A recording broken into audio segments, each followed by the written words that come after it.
สบายดีบรรดาทานจะมาซึบเตอร์เผยเพบทอธิบายประมวลกฎหมายแพ่งซึ่งจะมาลงลึกในมาตรา145การมั่นหมายเมื่อคู่บ่าวสาวฮักมักฮักกันแต่ยังบ่ทันมีความพร้อมในการแต่งดองกันเวลานั้นทั้งสองฝ่ายก็จะเฮ็ดบันทึกตกลงเกี่ยวกับการมั่นหมายตามหีบของประเพณีไว้ก่อน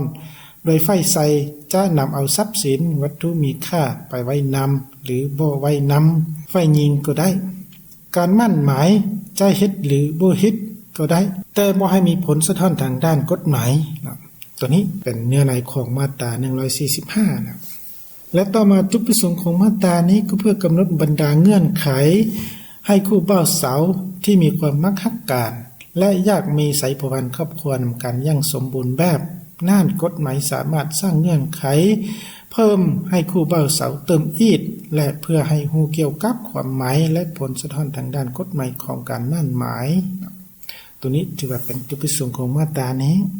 และต่อมาตัวอย่างก็ฮักมักกับขอเป็นเวลา3 ปีมาแล้วแต่ทั้งสองบ่ทันมีเงื่อนไขแต่งดองนำกันเพราะว่าก็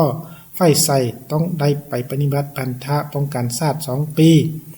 จึงได้มั่นหมายขอไว้ก่อนในการมั่นหมายมีพ่อแม่เท้าแก่ของก้อและขอพร้อมทางการจัดตั้งบ้านข้อเข้าร่วมได้เฮ็ดบันทึกการมั่นหมายฝ่ายก้อได้มอบแหวนคำ1 วง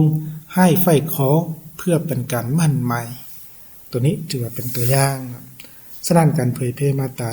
145มาฮอดนี้ก็ได้สิ้นสุดลงเพียงเท่านี้ขอขอบใจ